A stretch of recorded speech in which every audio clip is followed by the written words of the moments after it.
2020 e estamos aqui para transmitir a live da Escola Bíblica Dominical. Então vamos iniciar com oração. Vamos estar orando ao Senhor. Já estamos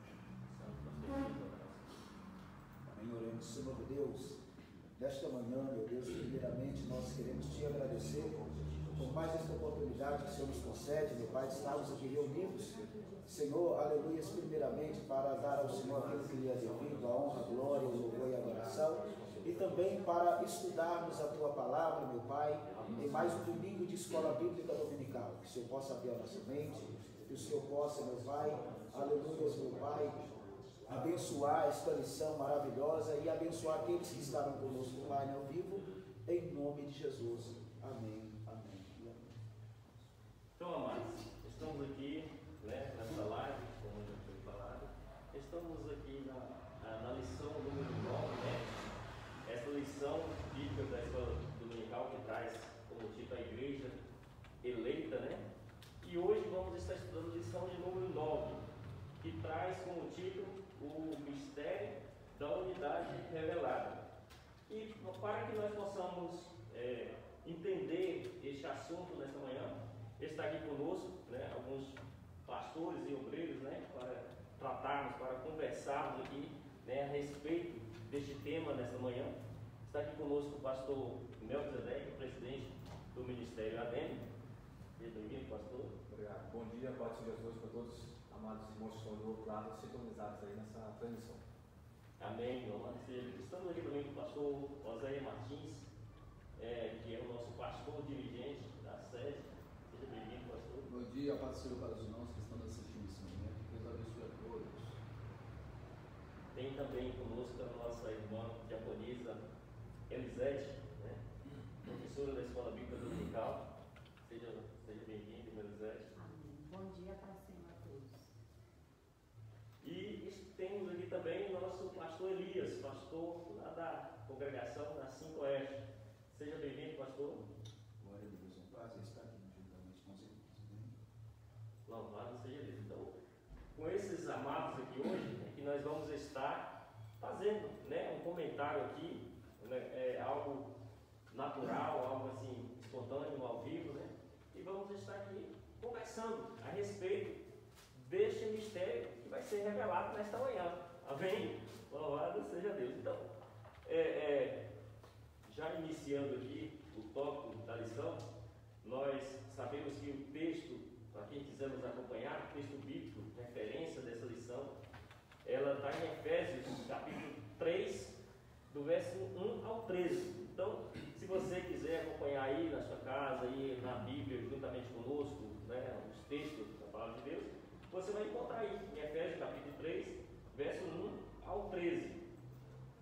E o primeiro tópico dessa lição de hoje, o primeiro tópico aqui, ela já traz um mistério oculto no Antigo Testamento. Então, pastor Melquisedeque, que mistério seria esse, esse mistério oculto no Antigo Testamento? Como o senhor já iniciar conosco aí num comentário a respeito desse assunto? Gente. Meus queridos, essa lição ela nos traz inúmeras ilustrações e, como o presidente falou, o mistério, o próprio título da lição fala, o mistério da unidade revelada. Então, dois temas aqui importantes, um é o mistério e o outro é a unidade. Mas vamos lá, na introdução diz assim: Paulo e os demais apóstolos, bem como os profetas do Novo Testamento, receberam por meio de Cristo a revelação do mistério oculto. Capítulo 3, de 1 a 4 de Efésios. Nessa lição estudaremos o conceito bíblico para mistério. Como esse mistério esteve oculto nas eras passadas, como o mistério foi revelado na nova aliança e como ele foi pré-estabelecido por Deus na eternidade. Então, o autor vai frisar esses primeiros pontos aqui, esses primeiros tópicos também, sobre o mistério. Nós vamos ver um pouco mais adiante para explicar melhor o conceito do mistério. Os gentios ignoravam as promessas, aqui no primeiro tópico, o mistério oculto do Antigo Testamento, e os judeus pensavam serem os únicos beneficiários delas. porém ambos desconheciam o mistério que esteve oculto. O conceito bíblico de mistério, do grego mistério, a palavra mistério significa segredo ou doutrina secreta. Então, queridos, mistério é algo que está oculto e que está debaixo do véu ou debaixo da cortina. Então, nós podemos simplificar aqui, fazer uma ilustração aqui com esse pano que está por cima de um objeto, de um elemento, que nós não sabemos o que está embaixo dele. Então, é um mistério. E esse mistério vai ser revelado agora, né? Porque existe a revelação de fato é isso aqui, é descortinar o véu, é tirar de cima. Então isso aqui é uma revelação, e o que estava em oculto, que era um mistério, passou a ser revelado, que é um elemento muito utilizado hoje, que é o álcool em gel, né? Muito utilizado. Então isso é um mistério. Aquilo que estava oculto, que nós não sabíamos o que estava aqui embaixo, mas a partir do momento que é descortinado, que é tirado o véu, nós passamos a ter essa revelação. Então é isso que Cristo falou com a igreja, o próprio Deus falou com a igreja, tanto quanto, melhor, os profetas do Antigo Testamento, apontando para a igreja. Quando eu vejo o Antigo Testamento, eu passo a perceber que o Antigo Testamento ele aponta para Cristo, aponta para a igreja. E o primeiro profeta profetizado foi o profeta Moisés, nem o profeta Elias, nem o profeta Eliseu.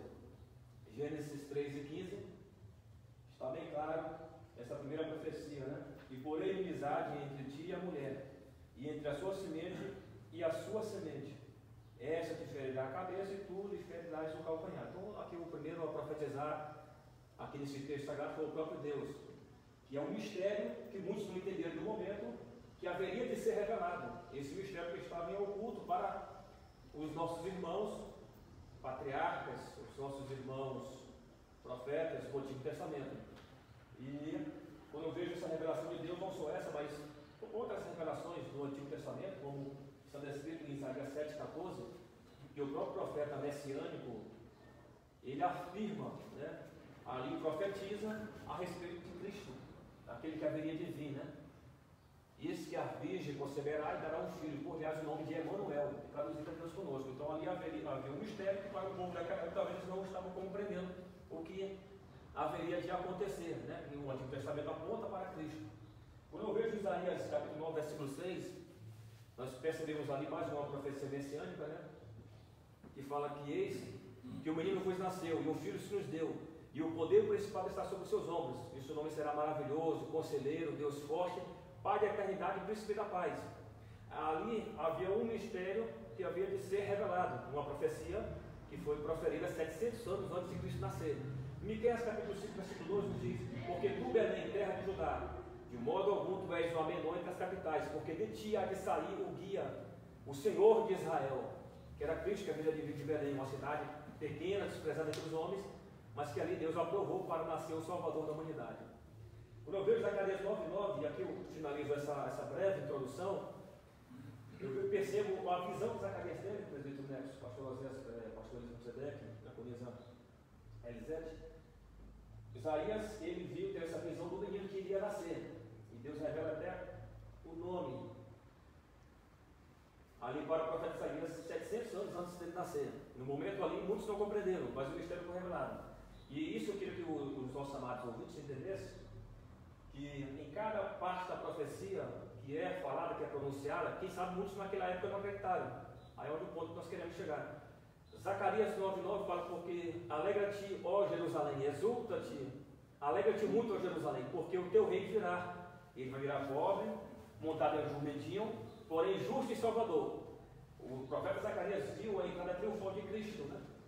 E ele percebeu em riqueza de detalhes a entrada triunfal. E quando eu vejo o texto sagrado aqui, e desse mistério que quer ser revelado, é que o Antigo Testamento apontou para Cristo. E se cumpriu o que o pastor Elias: fielmente Cristo veio, se manifestou, nasceu de uma virgem, como foi profetizado em 7,14 do livro de Isaías, e também 9,6, e a entrada triunfal lá no livro de Zacarias 9,9. Então, isso não posso pensar ali, porque o livro de Isaías é rico em detalhes sobre as profecias messiânicas. E tudo se cumpriu, doutor Elisete, né? Diaconisa Elisete e doutor Elisete. Se cumpriu fielmente em Cristo. No Antigo Testamento era um mistério que apontava para Cristo. E os evangelhos é a manifestação de Cristo. Ou seja, as profecias que eram no Antigo Testamento já não eram mais profecias no Novo Testamento, na Nova Aliança. Já era de fato uma consumação, já era uma revelação que foi Cristo que se revelou para a humanidade. E as epístolas é de fato uma explanação do ministério de Cristo na Terra, que traz-nos esperança e expectativa de mistérios que vão ser revelados no futuro. Então, portanto, aquilo que foi proferido no Antigo Testamento se cumpriu fielmente no Novo Testamento. E as promessas do Novo Testamento vai se cumprir, porque Cristo está próximo de buscar a sua igreja. Amém, nosso pastor presidente. Mas aqui, algo que chama a atenção aqui, pastor José, como diz aqui no texto da lição, né? Os gentios ignoravam, né? Ignoravam as promessas. E os judeus pensavam ser eles os únicos, né? Os únicos beneficiários desse mistério. Porém, ambos, como diz o texto, ambos desconheciam o mistério que esteve oculto.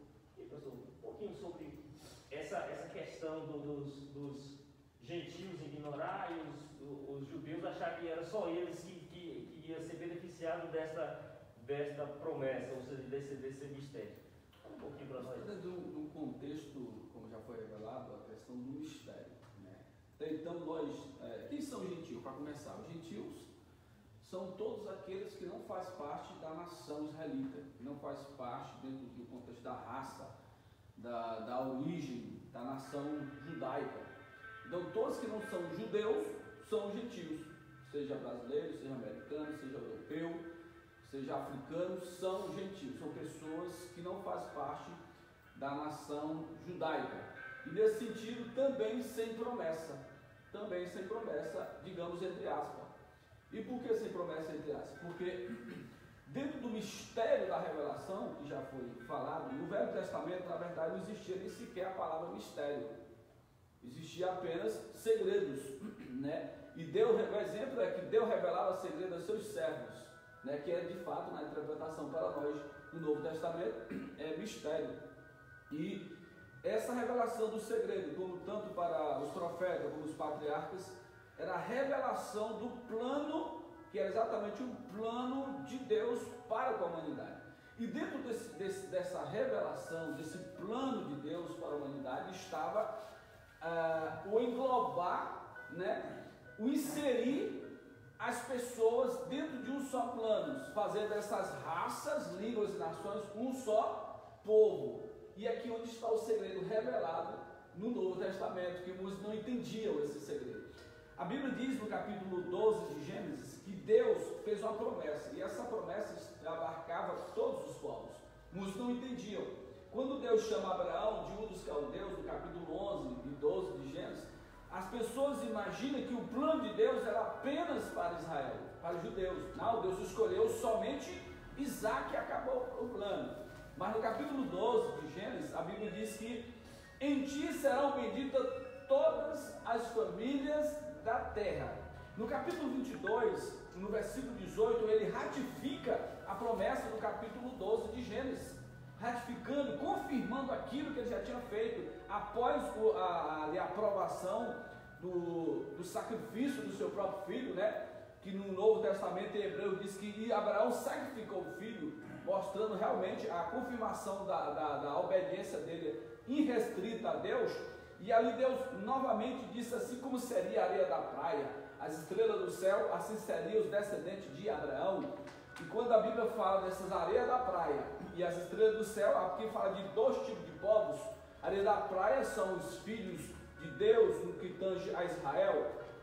As estrelas do céu fala daqueles desconhecidos, como a igreja, como aqueles que agregar o povo de Deus. Então, nesse projeto, nesse plano da revelação de Deus, amados irmãos que nos assistem, os pastores que estão aqui conosco, é importante nós entender que o plano de Deus estava ainda a ser revelado, apesar de alguns no Velho Testamento já ter noção desse plano, já ter uma revelação muito parcial, mas tinha uma revelação.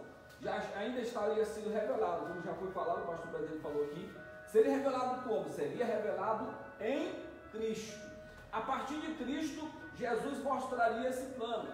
E uma das pessoas que eu acho muito, muito profundo na revelação de Deus, dentro desse plano de judeus e gentio foi a pessoa do apóstolo Paulo. Paulo foi um homem escolhido por Deus para mostrar o plano de Deus em relação aos gentios. Porque os gentios aqui é um povo sem promessa, um povo que não estava no contexto da promessa. Mas é bom te nós lembrar também aqui, ligeiras palavras, que quando o propósito de Deus culmina-se na rejeição de Jesus, exemplo, veio para os que eram seus, os seus não receberam. Quando ele veio para os seus rejeita, as pessoas imaginam aqui algo drástico, algo insolúvel. Não, mas aqui dentro dessa questão da rejeição, tinha um plano de Deus também. Por que o plano de Deus? Para alcançar as demais pessoas, porque a partir do momento que os judeus rejeitam Jesus, as demais pessoas aceitam. Aí ele explica, mas a tantos quantos creem em seu nome, deu-lhe o direito de ser chamado filho de Deus, a saber, os que crêem no seu nome. Ou seja, aqui quebra a barreira das etnias, as barreiras das raças, das cores, das nações, em relação ao plano de Deus, que era exatamente formar esse único povo, que é chamado de a Igreja de Cristo no Novo Testamento. Amém, louvado seja Deus. Então, nós temos a explicação aí do nosso pastor André. E aproveitando, pastor, o senhor falou sobre o apóstolo Paulo, que foi uma ferramenta de Deus para levar os gentios a conhecer esse mistério. E isso está exatamente no segundo ponto aqui, que fala sobre o desconhecimento do mistério. E nesse sentido, nós vemos que o apóstolo Paulo, ele teve a revelação do Espírito Santo para levar esse conhecimento aos gentios, né? De que eles também faziam parte do plano da salvação divina. E aí, pastor Elias, o que o senhor fala para nós a esse respeito, né? Do Espírito Santo revelado, né? Revelando, como diz aqui, foi revelado a nós como antes não acontecia, mas agora, né? Aconteceu. Fala um pouquinho para nós, pastor. Eu acho interessante, a palavra do Senhor diz em Deuteronômio, capítulo 29, versículo 29, de que as coisas encobertas, elas pertencem a Deus, mas as reveladas pertencem a nós. Deus, ele resolveu, por propósito, deixar em oculto esse mistério no Antigo Testamento, né? E na verdade mostrar como uma sombra, né? Os gentios, como o pastor Oséias disse, eles ignoravam as promessas. Os israelitas, né? Que na verdade esse termo divide, quando Israel estava no Egito, eles eram chamados de hebreus, né? Porque eles ainda não eram uma nação, passa a ser Israel, quando é formada a nação de Israel, e depois, quando há a divisão das tribos, eles passam a ser judeus, né? Depois da separação lá das tribos do norte e do sul. E o interessante é que o Novo Testamento, a partir da Nova Aliança, esse mistério é revelado. Como o pastor Melk mostrou, né? Em Cristo, esse mistério foi revelado, e esse mistério que estava em oculto era a igreja. E o que eu acho interessante, duas coisas que eu quero destacar aqui nesse segundo ponto, como o senhor mencionou aqui, que a igreja, ela não é um projeto que nasceu como subterfúgio, não, ela é um projeto que esteve desde a antiguidade, assim como nós temos na Bíblia aquela promessa que o Cordeiro, ele foi morto antes da fundação do mundo, né? Ali também a igreja já estava no coração de Deus, né? A igreja já estava como um projeto desde a antiguidade, né? E como nós sabemos que a igreja é composta, né, independente de nação, de classe social, de tribo, de língua, a igreja é um único povo, que é o mistério da unidade, né? Que é o mistério da unidade. E como está dizendo aqui, o apóstolo Paulo, talvez, pastor Melquisedeque, ele seria a pessoa menos indicada para poder receber essa tamanha responsabilidade de ser chamado o apóstolo dos gentios, que todos nós sabemos que abaixo de Cristo, Paulo foi um dos maiores missionários, né, da igreja do Senhor Jesus Cristo, e a ele foi confiado ser o despenseiro da graça e também o apóstolo dos gentios, para a glória de Deus, né? Assim como Deus chamou Abraão, né, eu sempre gosto de fazer esse contraste, que talvez Abraão seria o apóstolo Paulo do Antigo Testamento, porque Deus chamou Abraão, né? E a ele Deus prometeu bênçãos, né? Deus prometeu que nele seriam benditas todas as famílias da terra. E o apóstolo Paulo, ele foi chamado como o apóstolo do gentio, aquele que foi confiado a pregar o evangelho a todos os povos e todas as línguas. E Paulo fez um excelente trabalho. Inclusive, eu acho interessante que quando os gentios, porque judeus e gentios, né, havia uma parede de separação entre eles, né? Você vê que judeus e gentios, eles não se conversavam, eles não tinham amizade, eles não tinham ali comunhão, unidade entre eles, né? Os gentios, pastor, eles não podiam adentrar o santo. O santo havia uma parede ali, um muro, literalmente um muro ali físico, né? Que a gente viu nas lições passadas aqui, esse assunto. Então, ressaltando aqui isso que o senhor hoje está falando. Né? Isso, havia sim uma separação. Você vê que a separação era tão grande, né, que eles não comiam juntos, né? Eles não se assentavam juntos, como nós temos a liberdade aqui de sentar. Esse é um dos maiores mistérios da igreja. O que eu acho extraordinário, pastor Zéias, que a igreja ela tem um mistério tão grande que ela coloca o rico e o pobre na mesma mesa. Ela coloca o rico, independente da riqueza das posses, e coloca um pobre que às vezes não tem quase nada na mesma mesa, né? Isso fala unidade, o mistério da unidade. A igreja ela é algo extraordinário, é um projeto extraordinário que Jesus ele veio para deixar conosco. E Paulo foi esse dispenseiro, talvez o menos indicado, né? Eu vou passar aqui porque tem muito mais coisa aqui a se mencionar. O assunto é bom, o assunto é sugestivo, né? E aqui no terceiro ponto vai falar sobre o mistério e os profetas da antiga aliança. O pastor Elias ele já adiantou aqui sobre Abraão, né? E um texto que me chama muita atenção em relação a Abraão, mencionado, onde Jesus faz uma referência a Abraão, lá no Evangelho de João, que ele fala assim, Abraão viu o meu dia e alegrou-se muito, né? Então essa passagem para mim é muito forte, eu sempre leio essa passagem e vejo aqui. E nesse texto aqui, a gente vê que o mistério, né, de alguma forma, como sombra, era passado lá no antigo, né, na antiga aliança para os profetas, né? E assim eu gostaria de passar aqui para a irmã Elisete, falar um pouquinho desse assunto aqui sobre o mistério, né, e os profetas da antiga aliança, mencionando aí, né, algo a esse respeito. Foi muito bem explicado, né, pelos nossos pastores, né, no início. E assim, nós vemos que desde lá em Gênesis 12:3, na parte B, nós vemos que esse mistério era oculto, mas ali já tinha uma promessa, né? Quando Deus, na parte B, onde Deus diz a Abraão, em você, Abraão, serão benditas todas as famílias da terra, né? Então ali, Deus ali colocou todas as famílias, todas, então todos ali estavam englobados no plano de Deus. Um plano que estava oculto, que os homens não sabiam, como foi até explanado muito bem pelo nosso pastor Melquisedeque, né? Estava oculto, ninguém sabia deste plano. Só que Deus já falava através dos seus profetas. Deus já falava através dos vários profetas que já foram mencionados pelos nossos irmãos, Isaías, Joel e dentre outros, né? Sobre esse plano que havia de ser revelado. Havia de ser revelado como?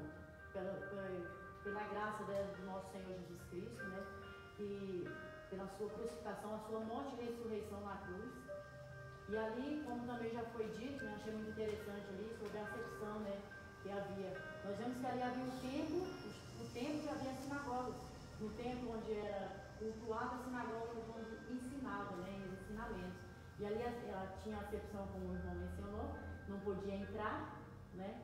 E vemos ali hoje, se nós voltarmos lá na antiguidade, historicamente, nós vemos assim que naquele tempo as pessoas com enfermidades, com algum certo tipo de doenças, como elas eram excluídas, né, no meio da sociedade em geral, principalmente ali no meio, que não podia entrar no templo, cultuar. E ali Deus, por meio dos seus profetas, usando os profetas, ele já colocava ali a prova, a visão de que todos ali iriam alcançar essa graça, essa bênção, né?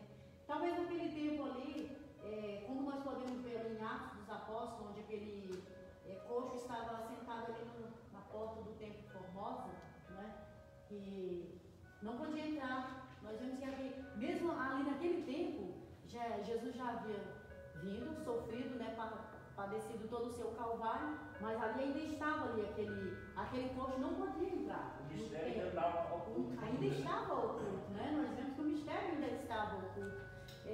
Por quê? Lá em Atos vai dizer que ele estava sentado na porta do templo, alguém o levava direto, todos os dias, né? Pedia esmola. Por que ele não podia entrar? Né? Se havia, já havia, Jesus já tinha passado por tudo que passou, né? Mas por quê? Porque havia, como foi dito, né? Como Paulo era um instrumento de Deus para aquilo, como também nós podemos ver lá, quando Ananias, né? Deus manda que Ananias vá lá em Damasco, né? Para falar com Paulo, Ananias teme, né? Mas Deus diz lá em Atos 9:15, Deus diz assim, que ele é um instrumento para a salvação dos gentios, né? Então ali Deus pronunciando a salvação, Deus pronunciando ali a unidade, que Deus queria que trouxesse todos para ser um único corpo em Cristo Jesus. Meu obrigado.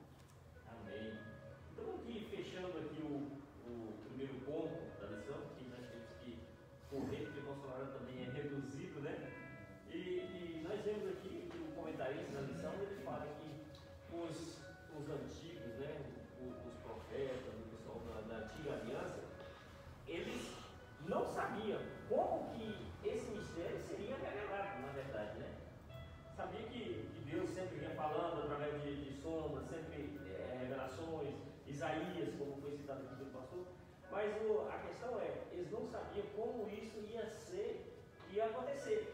Eles não sabiam como a forma que isso ia acontecer. E Deus, de fato, surpreendeu, né? Enviando o próprio Filho, né?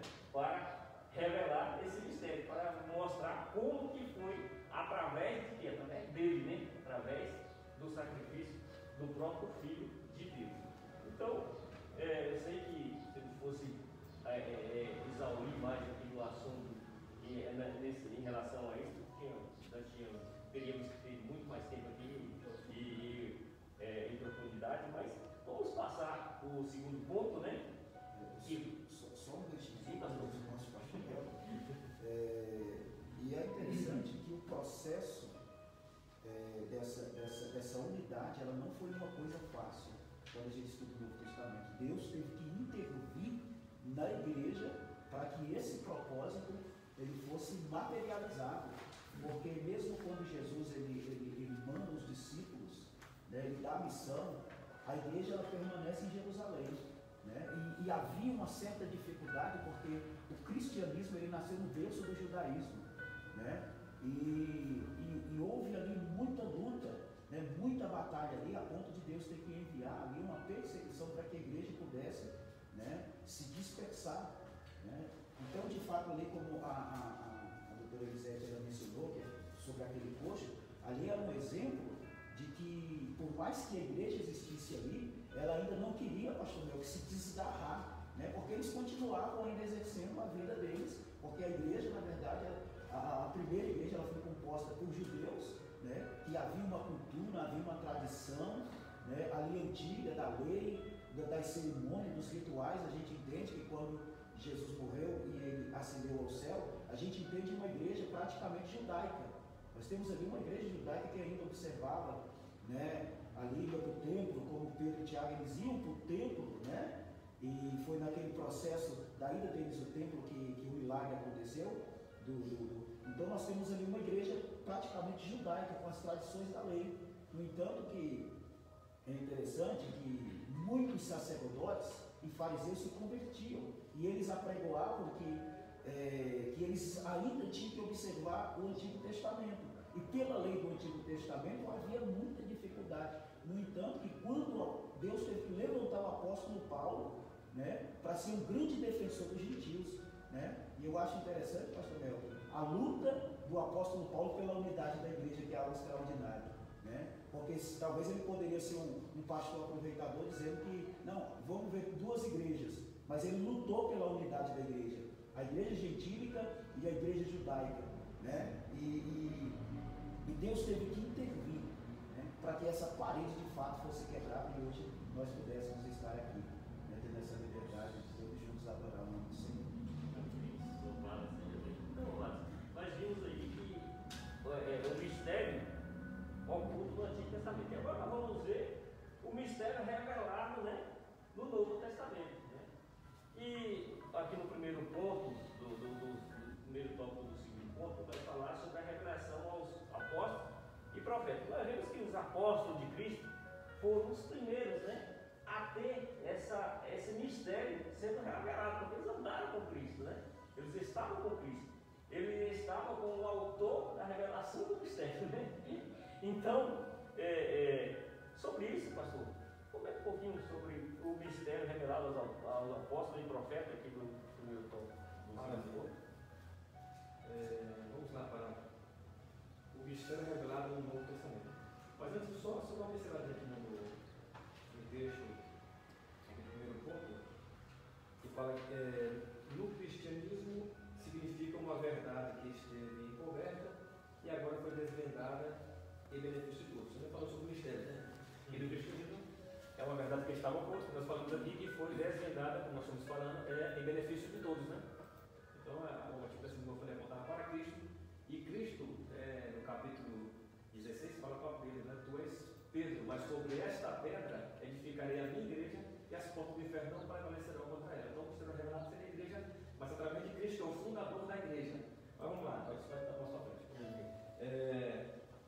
O plano divino oculto quanto à igreja de Cristo é a ênfase paulina acerca do mistério revelado aos apóstolos e aos profetas. Primeiro ponto aqui. Revelado aos apóstolos e profetas. Ao fazer a abertura do capítulo 3 de Efésios, Paulo destaca a sua condição de prisioneiro. Interessante que essa carta é uma carta prisional. Né? Paulo, tanto no capítulo 3, capítulo 4 e outras referências do livro, ele vai falar sobre isso. Estava mesmo aprisionado atrás das grades fisicamente, mas a sua alma estava livre, né? Os seus pensamentos estavam livres e estava livre para escrever, para transmitir o recado para as igrejas de sua época. O processo de sua vocação, como lhe foi esse mistério manifestado pela revelação. Em passagens correlatas, Paulo deixa claro que não recebeu seu apostolado de homem algum, que a doutrina que ensinava não aprendeu com nenhum homem, e que ao ser enviado aos gentios não consultou homem algum. Significa dizer que a chamada, a doutrina e a comissão lhe foram divinamente confiadas pela revelação de Jesus Cristo. Então Paulo foi aquele que teve encontro com Cristo a caminho de Damasco, quando ele foi, por ordem das autoridades, prender os nossos irmãos, e lá no meio do caminho teve encontro com Cristo. Por isso que ele relata aqui, interessante, que ele não teve aqui essa revelação de homens, não foi comissionado por homem, mas pelo próprio Cristo. Por isso que Paulo afirma na leitura que estamos acostumados, nas Elisete, pastores, a leitura da Santa Ceia, né? Quando Paulo inicia, porque eu recebi do Senhor, o que também nos ensinei. Então Paulo traz nesse texto também aqui a clareza que ele recebe a revelação do próprio Cristo. Não foi de homens, não foi de mentes filosóficas e nem de doutores da lei da época, mentes pensantes, brilhantes, como ele aprendeu aos pés de Gamaliel, um grande mestre, um grande doutor, aprendeu toda a lei. Mas quando se trata da revelação do céu, da revelação em que ele transmite para o povo aqui nessa carta mais precisamente, desse mistério que deve ser revelado, ele fala: isso aqui eu não aprendi aos pés de Gamaliel, esse aqui eu não aprendi com os doutores da lei, com os fariseus, com os saduceus, com nenhum homem da terra, eu recebi do próprio Cristo. Então a Santa Ceia, até aqui o símbolo, né, do pão, da uva, que é extraído do suco para fazer o vinho, né, o suco da uva que representa o corpo e o sangue de Cristo. Então Paulo diz: porque eu recebi do Senhor. O que ele diz assim? Transmite aquele que recebeu de Cristo. Paulo está trazendo aqui para a revelação. Então Paulo fala que a sua missão, a sua comissão, a sua chamada e a revelação ele recebe do próprio Cristo. Foram confiadas a revelação pelo próprio Senhor Jesus Cristo. Mas vamos lá. O apóstolo assegura ainda: o mistério oculto foi revelado pelo Espírito de Deus a ele e aos demais apóstolos e profetas. Então Paulo disse: o mistério que estava oculto foi revelado pelo Espírito de Deus. Não foi por homens, profetas. Aí entra aqui, Atos capítulo 11, versículo 4, 17 e 27, que fala assim: ele indica que o mistério divino, já vamos ler esse texto, ele indica que o mistério divino não poderia ser desvendado por meio do raciocínio intelectual. Portanto, o apóstolo enfatiza que o mistério foi dado a conhecer por meio da revelação divina e não por sabedoria humana. É que deixa muito bem claro. Vamos lá no texto aqui, de Atos, rapidinho aqui. Atos, eu vou lá para o capítulo 10, né? O que Paulo queria dizer aqui sobre a revelação, e aí entra no detalhe também sobre os gentios e sobre essa quebra de preconceito. Até porque na lei era muito rígido, né? A lei judaica, em que o judeu não poderia estar junto com os gentios, porque eles acreditavam, só eles teriam o direito da promessa, como foi mencionado aqui, né? Como o presidente mencionou no início. E os gentios em si estavam praticamente, estavam fora da promessa, mas a promessa veio para todos. E aqui há algo muito forte e interessante, no capítulo 10 aqui do livro de Atos dos Apóstolos, eu gostaria de ler, e diz assim, a partir do versículo 1 até o versículo 5: e havia em Cesareia um varão por nome Cornélio, centurião da corte chamada Italiana, que por sinal era uma das cortes mais importantes ali de Roma. Ser um soldado romano da corte italiana já era uma autoridade muito respeitada. Imagina um centurião, né? Tomava conta ali de 100 homens, uma centúria.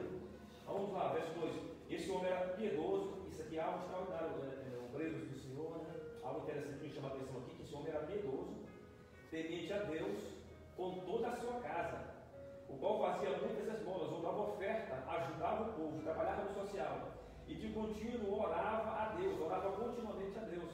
Interessante, esse texto considerado aqui de um gentil. Este, quase a hora nona do dia, viu claramente numa visão o anjo de Deus que se dirigia para ele e dizia: Cornélio. E este, fixando os olhos nele e muito atemorizado, disse: o que é, Senhor? E o anjo lhe disse: as tuas orações e as tuas esmolas, ou as tuas ofertas, têm o que, queridos? Subido para a memória diante de Deus, subido até os céus. Que interessante. Versículo: agora, pois, envia homens. Aqui é a revelação que Paulo está falando. A revelação de Deus foi dada, o mistério do seu deserto através da revelação. Agora, pois, envia homens a Jope e manda chamar a Simão. Revelou o nome e o sobrenome, que tem por sobrenome Pedro. Este está com o servo Simão, o curtidor, que tem a sua casa junto com o mar. Ele dirá o que deves fazer. Interessante aqui a revelação, detalhes, né, que Cornélio teve. Cornélio era um gentil, vivia na corte italiana, que era uma das mais fortes ali em Cesareia, vinculada às grandes legiões de Roma. Então estava debaixo da submissão de Roma, que foi um exército que perseguiu, que prendeu, que matou cristãos, mas esse homem já fala que era tenente.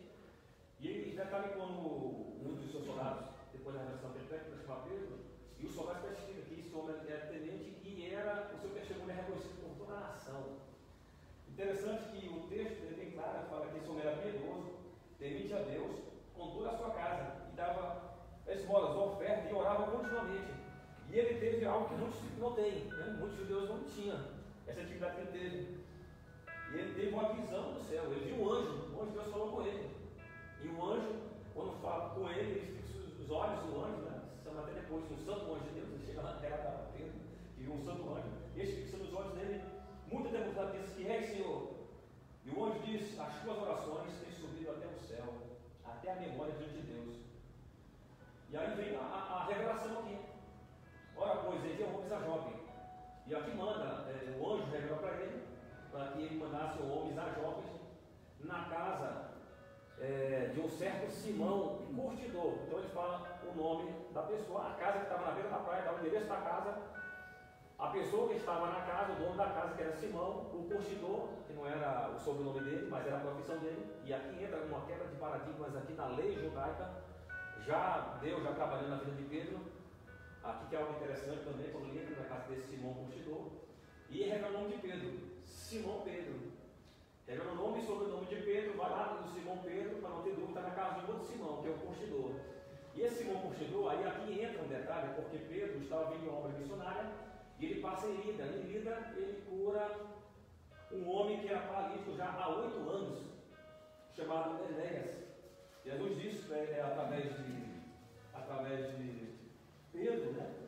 A cura de Enéas, quando o homem jazia ali no seu leito, sua cama. Interessante que Pedro passa lá e diz: Enéas, Jesus te dá saúde, levanta-te, né? E anda. E Enéas se levantou na hora e foi curado.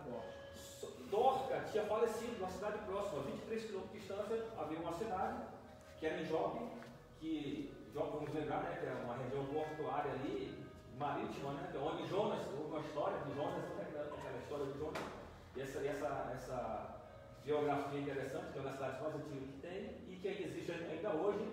Se formos ali em Java, né, que hoje é a atual a antiga Jope, né, hoje é a atual Java, existe a casa de Simão que continuou ali, e toda a biografia e a história.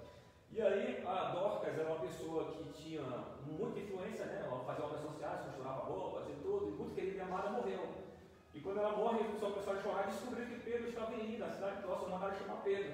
Pedro vai até Jope. Quando Pedro chega em Jope, estava lá a mulher no quarto andar de cima, e Pedro ora, e essa mulher, ela é curada. Deus ressuscita melhor. Deus cura Enéas e ressuscita Dorcas. E quando Deus faz essa obra, aí a Bíblia é bem clara que fala que Pedro ficou, que está dentro do número 9, versículo 43, ficou muitos dias em Jope com um certo Simão Curtidor. E aqui é o detalhe: ele ficou na casa do Simão Curtidor. Por que Pedro, a Bíblia deixou bem claro que Pedro ficou na casa do Simão Curtidor?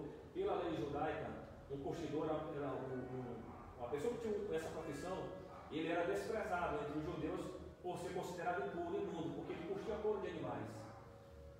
Tanto couro quanto pele, principalmente também do porco. O porco era um animal considerado imundo. Tanto é que uma pessoa que era curtidor na época, ele não poderia casar com uma pessoa, com a sua esposa, sem falar a sua profissão.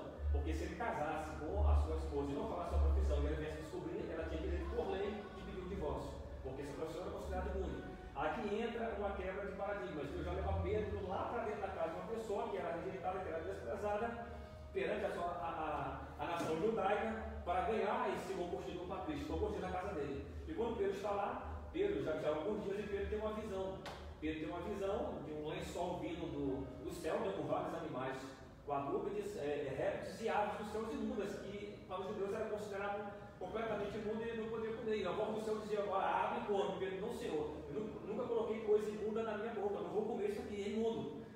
E Deus disse para ele: Pedro, não chame de imundo aquilo que eu santifiquei. Nesse momento que Pedro está tendo essa revelação, Cornélio já teve a revelação lá do anjo que falou para ele que ele estava na casa desse Simão Curtidor, na beira da praia, e que ele deveria procurar Pedro por sobrenome, Simão por sobrenome Pedro. E o soldado estava vindo, 62 km de distância. Imagina naquela época que não tinha essa tecnologia que temos, nem esses veículos de locomoção que temos. Então eles vieram 2 dias de caminhada e chegaram até Pedro no momento que Pedro está tendo essa visão. Pedro teve essa revelação, e por 3 vezes a voz fala, e por 3 vezes Pedro desobedece.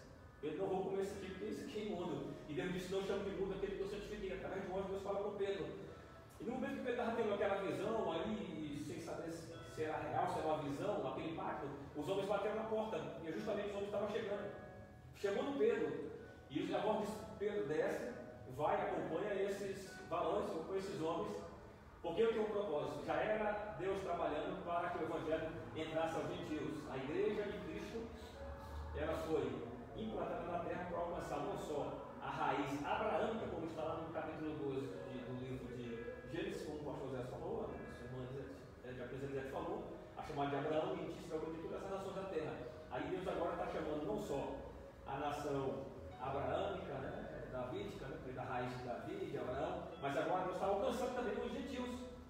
E Pedro vai, quando chega lá em Cornélio, os varões que testificaram para ele, o Cornélio mandou te chamar. Ele é um varão piedoso, ele é um homem que tem testemunho perante toda a nação de Israel, manda te chamar. E ele vai até lá, e Pedro quis saber o que estava acontecendo. E Cornélio conta toda a revelação que o anjo, um santo anjo, Deus apareceu para ele, e traz toda aquela revelação, mostra o endereço, o nome, sobrenome, e manda chamar. E Pedro começa a pregar, e após o sermão de Pedro, as pessoas, antes mesmo de Pedro terminar o sermão, foram batizados com o Espírito Santo, começaram a falar em novas línguas, e Pedro estava meio cauteloso ainda, porque ele temia de entrar nos gentios, porque estava quebrando uma regra ministerial ali, a judaica, e ele sabia que tinha que prestar conta lá em Jerusalém quando voltasse, que foi o que teve que fazer, prestar conta quando voltou, porque não tinha conseguido.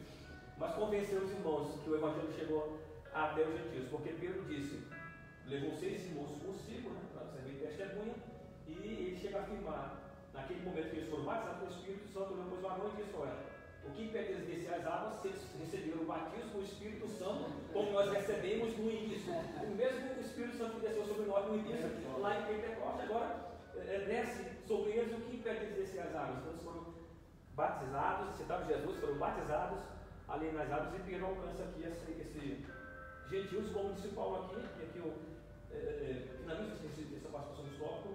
Paulo fala assim: portanto, o apóstolo enfatiza que o mistério foi dado a conhecer por meio da revelação divina e não por sabedoria humana, né? Deus revelou para o gentio. E alcança Pedro, Pedro vai até ele, vê aquela revelação que foi do fato de Deus, lança o convite, aceita Jesus, são batizados pelo Espírito Santo ali, né? Aceita Jesus, desce as águas, e a obra aqui é feita. Então alcançaram aqui os gentios. Amém. Louvado seja Deus. Então aí nós vemos aí, né, os mistérios que foi revelado aí aos gentios através dos profetas, né? Nós vemos aí que tanto Paulo como Pedro foi ferramentas, né, instrumentos de Deus para revelar, né, esse mistério. E o ponto 2, o tópico 2 aqui diz que o mistério oculto revelado, né? Então nós vemos aqui que o ponto 2 já vai falar sobre esse mistério que foi revelado. E pastor Zé, que mistério ainda continua? Que mistério é esse? O pessoal já entendeu aí que mistério que é, mas aqui está claramente aqui falando que mistério que é isso. Isso é importante, está muito bom esses debates, esses comentários aqui importantes, profundidade, sente até a presença de Deus, né? Nesse comentário aqui, quem fala sobre Deus, sobre Jesus, né? Onde tiver 2 ou 3 reunidos em seu nome, ele está no meio, Moisés. Então Deus está aqui em nosso meio, né? Cadê o Bruno? Glória a Jesus. Aleluia. Olha o Bruno lá. Que maravilha. O segundo ponto do segundo tópico é importantíssimo, porque aqui já começa a desvendar de fato o mistério, né? O pastor brasileiro falou sobre a dificuldade que os apóstolos tiveram, né, para entender. E eu vou muito mais além do que isso, porque eu interpreto que desde ali o capítulo 3 de Mateus, quando Jesus Cristo vai ser batizado em água, ali ele transmite uma mensagem que ninguém entendeu a mensagem, que era exatamente a mensagem da morte e ressurreição dele mesmo, e também o processo em que a igreja, aqueles que iam aceitar ele como Salvador, haveria de passar para integrar-se ao novo estilo de vida, digamos dessa forma, que era exatamente ao mistério que ainda estava para ser revelado. Aí no capítulo 16 de Mateus, eu acho interessante isso, que Jesus questiona os discípulos, entra ali num questionamento do discípulo, e indaga os discípulos a respeito da sua própria pessoa. Quem diz aos homens ser eu, filho do homem? Aí alguns falaram, não, uns dizem que tu é Jeremias, outros falam que tu é Elias, né? Outros dizem que tu é um dos profetas. Aí Jesus olha para os discípulos e diz: e o que vocês dizem? O que tu dizes? O que vocês dizem ser eu, filho do homem? Aí a Bíblia diz que o Espírito de Deus revela a pessoa de Pedro, né? Pedro, interessante esse negócio aqui, que Pedro já tinha uma noção do mistério, ainda tinha dificuldade de aceitar o mistério, né? No capítulo 11 de Atos, ele teve dificuldade em aceitar o mistério, porque é profundo, né? O negócio é profundo. Ele disse: Senhor, também tu és o Cristo, o Filho do Deus vivo. Aí Jesus disse: eu vou contar um segredo para vocês que está oculto há muitos anos. Estava oculto na antiga aliança e ninguém sabia. Eu vou revelar para vocês. Eu também te digo, Pedro, que tu és Pedro, e sobre esta pedra edificarei a minha igreja, e as portas do inferno não prevalecerão contra ela. Aqui o segredo é revelado aos discípulos. Eita glória! É profundo esse mistério aqui. O comentarista também vai falando a ideia. Em termos gerais, o mistério revelado é a igreja. A igreja. Essa revelação começa pela declaração de que o Pai idealizou tudo desde sempre, né? E prossegue com a execução da obra de Cristo. Eu queria ler aqui, os irmãos, o Efésios capítulo 3, o versículo 11. Efésios 3, 11. Segundo o eterno propósito que fez em Cristo Jesus, nosso Senhor. O eterno propósito. O eterno propósito. A Bíblia, tem um texto na Bíblia, Pedro fala sobre isso, em Apocalipse também fala sobre isso, que Jesus, de fato, ele era o Cordeiro de Deus, que foi morto antes da fundação do mundo. E aqui Paulo está explicando que, segundo o eterno propósito que fez em Cristo Jesus, exatamente mostrando o segredo. Voltando a uma ideia que nós sempre às vezes debatemos em estudo, aquela ideia de que Jesus foi pego de surpresa quando Adão pecou? Não foi. Por que Jesus foi pego de surpresa? Porque Paulo está explicando, ó, porque já existia um eterno propósito, né? Já existia um mistério, já tinha um planejamento, melhor falando, um propósito planejado entre a Trindade, nos céus. Se o homem viesse a pecar contra Deus, já tinha um plano, um segundo plano, né? Um plano B para resgatar o homem. Um exemplo disso é o capítulo 3, versículo 21 de Gênesis, né? Quando Adão peca, a Bíblia diz que Deus mata um animal, não diz que tipo de animal, mas mata um animal, tira a pele daquele animal e veste Adão e Eva. Ali é uma linguagem muito forte, dizendo que Deus estava preparado para resgatar o homem. E se alguém tem dúvida e acha que Adão foi para o inferno, está equivocado. Adão e Eva foi para o céu. Quando chegar no céu, não tem que conversar com ele o que aconteceu, né? Para nós pagar esse preço tão grande. Mas tudo isso tem um propósito de Deus. Tudo isso tem um plano de Deus, né? E aí ele vai explicando ainda, ó, como também a união de judeus e gentios como família de Deus e corpo de Cristo.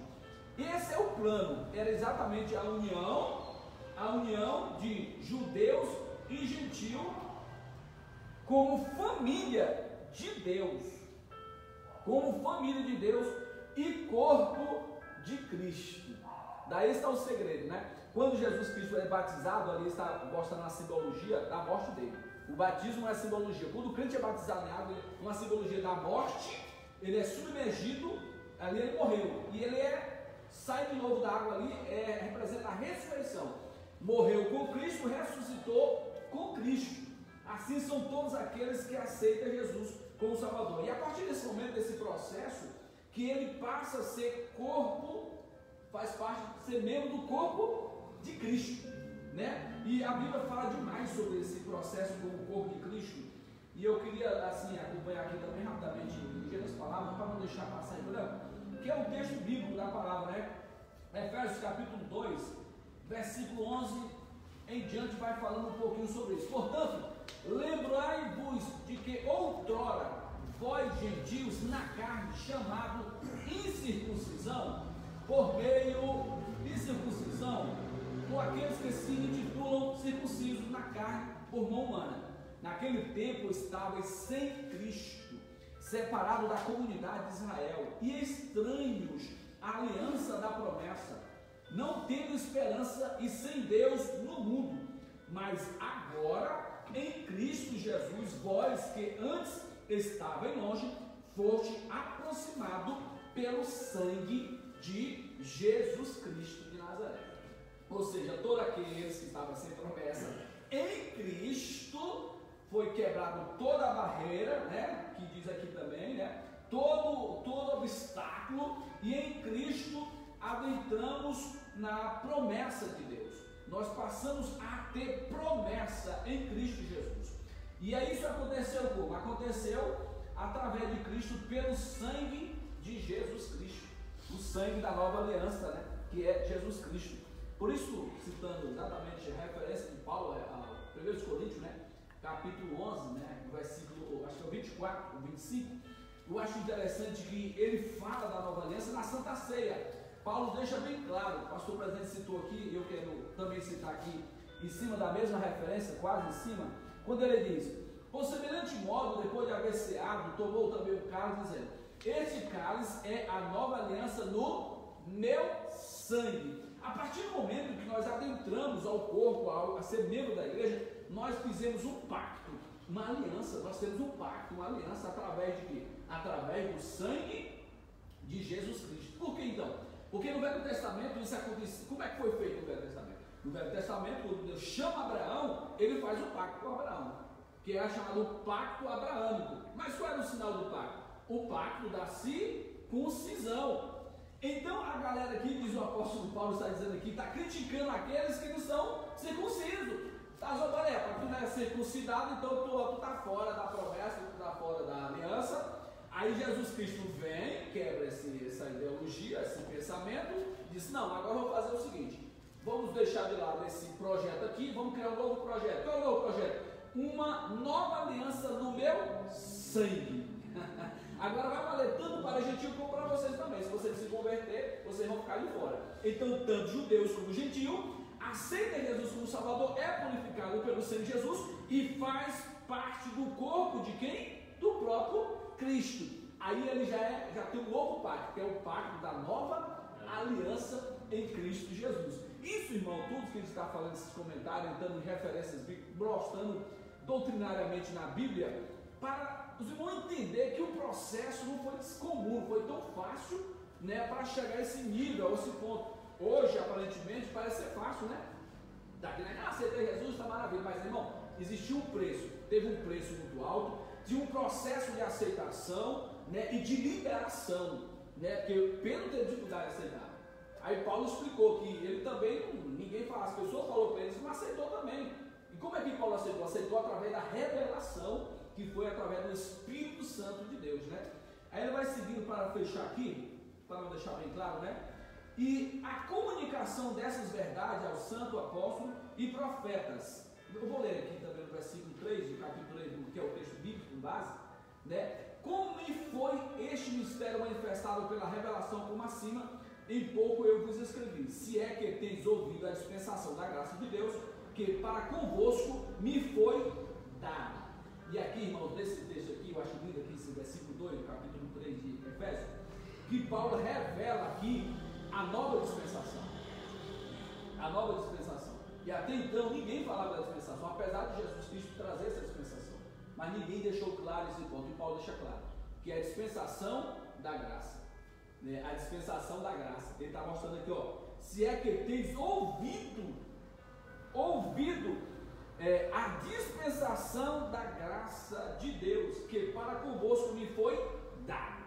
Aí cumpre exatamente o que ele explica aqui no capítulo 3 de Efésios para os irmãos. Ó, ele diz assim, segundo o eterno propósito que estabeleceu em Cristo Jesus nosso Senhor, pelo qual temos ousadia e acesso com confiança mediante a fé nele. O capítulo 2, versículo 8 de Efésios, ele explica exatamente esse plano. Porque pela graça sois salvos, mediante a fé, e isso não vem de vós, é dom de Deus. Pastor Isaías, pastor Elias, aqui está o segredo nosso, do sucesso da igreja, é chamado graça de Deus. Ninguém na terra será salvo a não ser através da própria graça de Deus, porque aqui quebra tudo que o homem imagina ser meritocrático, no que tange a seus méritos. Eu sou salvo porque eu sou bom. No caso de Cornélio, serei salvo porque eu sou bom, sou temente. Não é isso. Sou salvo por causa da graça infinita de Deus, que é o amor de Deus concedido aos homens. Portanto, fechando, ele explica aqui que, por fim, o anúncio dessa idade do mistério revelado recai sobre a responsabilidade da igreja. Ou seja, a igreja é o mistério todo e foi revelado. E agora é revelado, nós fazemos parte do corpo da igreja, e agora nós, como igreja, temos uma responsabilidade para que a multiforme sabedoria de Deus se torne conhecida, irmão, e não cair no mesmo erro dos judeus. Os irmãos judeus, o plano de Deus ter escolhido Israel não foi para eles terem ficado isolados, excluídos e rejeitar as pessoas. No capítulo 19 de Êxodo, a Bíblia diz que é a nação santa exclusivamente de Deus, sim, como propriedade de Deus. Mas ali o plano de Deus para Israel seria Israel ser o transmissor da glória, do poder, da salvação de Deus. Teriam de trazer a mensagem às demais nações. Só que Israel falhou na sua missão. Eles ficaram isolados. Não, Deus tem um plano, então o plano é só para nós. Já tem um pacto aqui, para promover um pacto, então vamos ficar fechados. E esse não era o propósito de Deus. O propósito de Deus é que Israel seria os mensageiros das boas novas de salvação para as demais nações que ainda não conheciam a Deus. Aí, como eles falharam, agora a responsabilidade cai sobre a igreja, que é a revelação revelação de Deus a nós cai sobre a igreja. Significa que a própria igreja é a principal agência divina de divulgação desse mistério, a fim de unir todos os homens em um só povo por meio de Jesus Cristo. Amém? Então, o interessante aqui, pastor, é mostrar aqui que a igreja foi o mistério revelado. Só que agora, o próprio mistério revelado que é a igreja, ela é aqui a principal, né? A principal agência de divulgação desse mistério. Ou seja, o próprio mistério agora tem que divulgar, né? Tem que divulgar esse mistério a fim que todos os povos sejam unidos num só corpo em Cristo. Né? Então a igreja agora ela precisa de fato, agora ela como mistério que foi revelado, mas agora ela tem que propagar isso, para que toda a humanidade venha sendo um corpo só em Cristo Jesus. Né? É interessante, muito forte, porque, né? E diante disso, nós vamos entrando aqui no terceiro ponto, que fala sobre a magnitude do mistério, né? E o texto vai dizer que outrora ninguém tinha assim, essa sensibilidade, ninguém tinha ventilado que poderia, né, ter a possibilidade de uma formação de um só povo, né, sem distinção, né, de pessoas, etnias, classe social, mas em Cristo teve, né, teve a igreja que ela é edificada por Cristo, ela teve, né, esses foram todos participantes da mesma promessa, sem distinção de pessoas, sem exclusão de pessoas de uma sociedade. Então fala um pouco sobre isso, Diaconisa José. Como a própria lição já diz, né, que outrora ninguém tinha ventilado a possibilidade de formação de um só povo. Ou seja, eram povos dispersos, né, cada um tinha a sua própria cultura, o seu modo de agir, né, e então ali eram separados. Mas eu quero voltar um pouquinho atrás e entrar logo em seguida nesse tópico, só para dar uma pincelada, que às vezes nós estamos aqui em um debate, né, mas é da EBD, né, que é um estudo bíblico, né, e onde fala que a igreja, a responsabilidade da igreja, né, quando nós vemos lá em Mateus 28, quando Jesus fala para os discípulos, né, para ir pregar, né, e ganhar almas, ensinar ao povo a guardar os seus mandamentos. Muitas vezes a igreja, como somos nós, né, templo do Espírito Santo, às vezes nós escolhemos, até mesmo o pastor Zé citou muito bem, né, dizer que não devemos fazer como os judeus, né, a quem? Nós devemos pregar a todos. Cabe a eles aceitar ou não, a nossa parte nós estamos fazendo. Como eu estava aqui o pastor falando e eu aqui analisando, na nossa legislação pátria, nós vemos que existe código civil, penal, tributário, para todas as áreas do direito existem leis específicas. Para todos os crimes que são praticados existem leis específicas, existem leis gerais. Para nós que somos cristãos, nós temos a Bíblia Sagrada que é um código, que serve como conduta moral, ética, e também social, como nós devemos nos portar diante da sociedade. A Bíblia é o nosso código, nossa lei cristã, né? E se nós observarmos aqui, não é porque a lei pátria, ela diz o seguinte, que dependendo do crime, a pessoa pode ser punida pela omissão, né? Tem a omissão. Omissão é aquilo que você vê, você pode prestar um socorro e você simplesmente fica inerte, parado, não faz nada, né? E hoje em dia nós vemos muito isso no meio, assim, infelizmente, na atualidade, cristãos, né? Fazendo dessa forma. Omissos, certo? Faz o seguinte, eu não estou vendo, está do meu lado, a pessoa está morrendo, está acabada ali no pecado. Às vezes a pessoa está ali, pode não estar enferma, mas está nas drogas, ou alguém da família está passando por um vendaval terrível. O casamento, a vida, o lar daquelas famílias está sendo destruído. E nós, como igreja do Senhor, estamos vendo aquilo. Só que nós estamos sendo omissos. Nós estamos deixando de levar, né, aquilo que recebemos de graça e sem mérito nosso, nós estamos deixando de passar adiante como foi o ensinamento. Porque a pregação do o Paulo falou, né? Eu recebi do Senhor, como também os entreguei, né? E às vezes o Evangelho hoje, por algumas pessoas, não está sendo dessa maneira. Sim, pastor. Só um gostinho na sua fala, missionária Lisete. sangue forte. Se eu não tivesse feito o que Deus tinha, eu tinha sentido o peso. Não é que Deus me cobrou, mas como a gente conhece a Bíblia, ele se sente responsável, né? Aconteceu uma situação de semana atrasada, meus vizinhos, né, aquela tribulação total, e eu vi coisa terrível. Eu disse, meu Deus do céu, de madrugada assim eu fiquei apavorado. De sexta-feira passada, eu disse, eu tenho que falar com isso, eu tenho que falar de Jesus aí que morro. E se eu não tivesse ido lá, essa palavra tinha me pegado pesado em cima de mim agora, viu? Por quê? Porque eu fui lá, tive que ir lá, só que eu vim aqui conversar com vocês, porque eu não quero que aconteça a miséria de vocês. E falei de Jesus para meus vizinhos. Falei, entrei na casa dele, entrei, estava a mãe e o filho, né? Que era a situação, a mãe e o filho conversando a cuidar, né? O filho lembrando passados que aconteceu com ele, porque existe uma situação, que eu já disse por aqui, né? Situação triste, né? E eu aconselhei muito, não era por esse caminho, por causa disso, tal, de forma que eu me senti aliviado de falar de Jesus. Eu disse para ele, olha, hoje, se acontecer qualquer coisa com você, eu estou livre de vocês. Mas o tempo é agora de aceitar Jesus como Salvador. É nossa responsabilidade, de fato. Correto. Então, é a responsabilidade da igreja, nossa responsabilidade, né? E não ficarmos inertes, parados, omissos, né? Se aquele que vai ouvir receber, amém. Se não receber, aí é responsabilidade dessa pessoa com Deus. Mas a nossa parte, como o pastor Zé fez, nós estamos fazendo, né? Para que a Bíblia, como eu havia citado, nós temos um código que aqui na Terra ele julga os nossos atos, as nossas ações, condutas que nós praticamos diante da sociedade. A Bíblia também, ela diz sobre isso. Está escrito, Deus, ele ordena, ele nos manda fazer isso, né?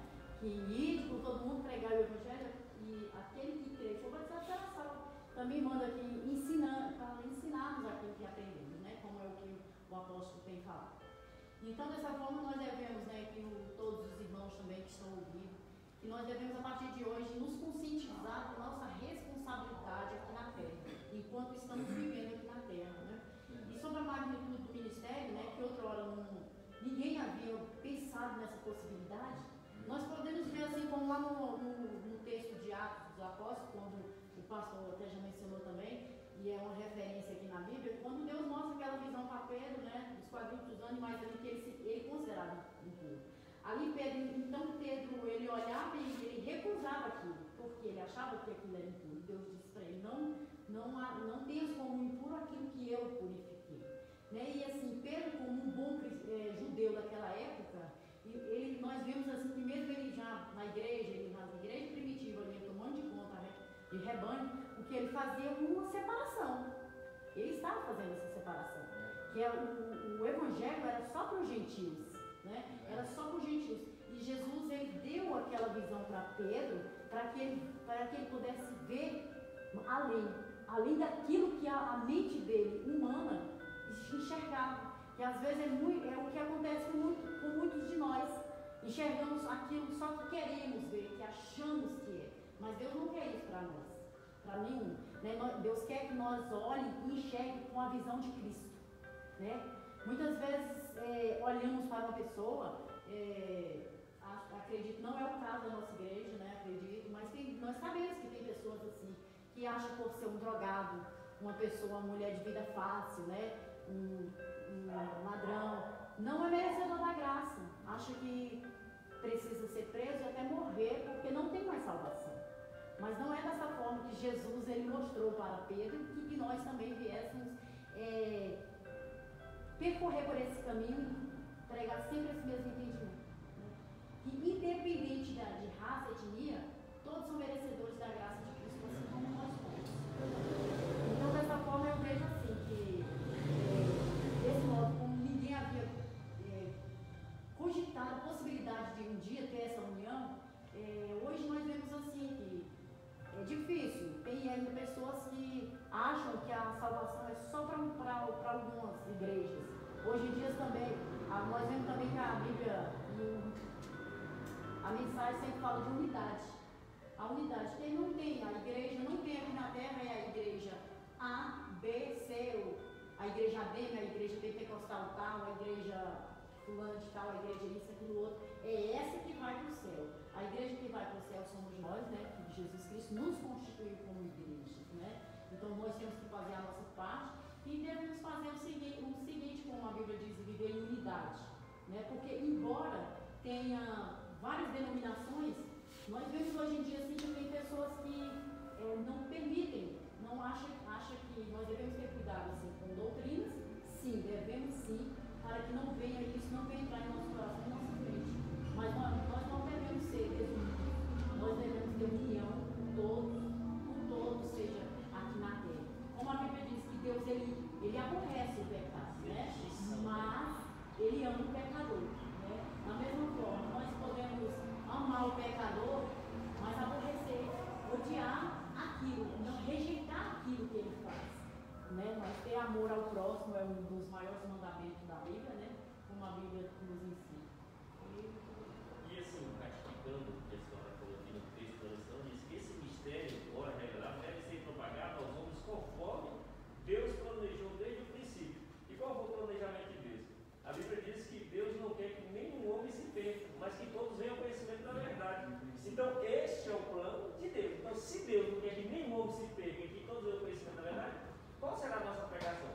Pregação a todos os homens, né? Para que venham ao conhecimento da verdade, porque isso é vontade de Deus, né? Então, devemos fazer, como o texto da lição diz aqui, que deve ser propagado aos homens conforme Deus planejou desde o princípio, né?